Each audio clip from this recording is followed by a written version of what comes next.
ہم نے گناہ کیا ہے، ہم نے خطا کی ہے۔ آج کی ہماری پہلی تلاوت دانیل نبی کی کتاب 9واں باب 4 سے 10 آیت مقدسہ۔ اس وقت میں نے دانیل نے دعا کی، اے خداوند خدائے عظیم محیب، تو اپنے متعی محبت رکھنے والوں کے لیے اپنے عہد و رحم کو قائم رکھتا ہے، پر ہم نے خطا کی ہے اور ہم نے بدی کی ہے اور ہم نے شرارت کی ہے اور ہم نے بغاوت کی ہے اور ہم تیرے احکام اور قضاؤں سے روکش ہو گئے، اور ہم تیرے بندوں ان انبیاء کے شنوا نہیں ہوئے جنہوں نے تیرے نام سے ہمارے بادشاہوں اور ہمارے سرداروں اور ہمارے باپ دادا اور ملک کے سب لوگوں سے کلام کیا۔ اے خداوند، عدل تیرا ہی ہے، پر شرمندہ روئی آج ہماری یعنی مردان یہوہ اور باشندگان یروشلم کی ہے، بلکہ تمام اسرائیل کی ہے، خواہ وہ نزدیک ہیں خواہ دور، ان تمام ملکوں میں جہاں کہیں تو نے ان کو ان گناہوں کے ثواب سے ہانک دیا ہے جن سے وہ تیرے قصوروار ٹھہرے ہیں۔ ہاں اے خداوند، شرمندہ روئی ہماری ہی ہے، ہمارے بادشاہوں کی، ہمارے سرداروں کی اور ہمارے باپ دادا کی، کیونکہ ہم نے تیرا گناہ کیا ہے۔ ہمارا خداوند رحیم و غفور ہے، حالانکہ ہم نے اس کے خلاف سرکشی کی ہے، اور خداوند اپنے خدا کی آواز کے شنوا نہیں ہوئے کہ ہم اس کی شریعتوں پر عمل کریں جو اس نے اپنے بندوں انبیاء کی معرفت ہمارے لیے مقرر کی۔ پاک کلام کے پڑھے اور سنے جانے پر خدا کی برکت ہو۔ زبور 79۔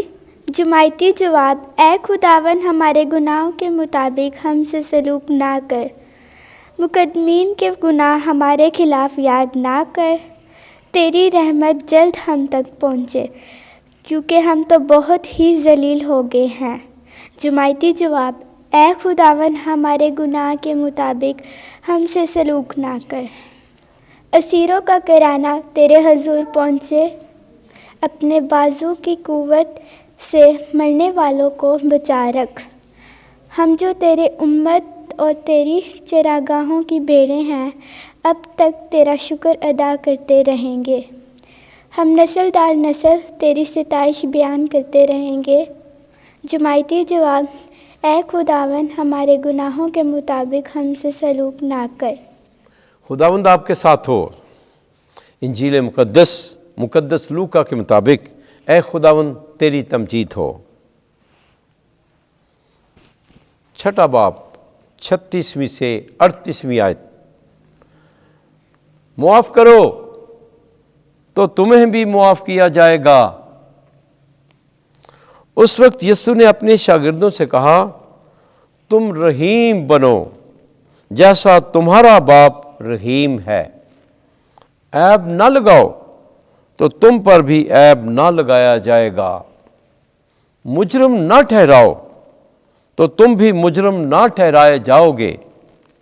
بری کرو تو تم بھی بری کیے جاؤ گے۔ دو تو تم کو بھی دیا جائے گا۔ اچھا پیمانہ دبایا ہلایا بھرپور تمہارے دامن میں ڈالا جائے گا، کیونکہ جس پیمانے سے تم ناپتے ہو اسی سے تمہارے لیے بھی ناپا جائے گا۔ انجیل مقدس کے وسیلے سے ہمارے گناہ معاف کیے جائیں۔ اے مسیح تیری ستائش ہو۔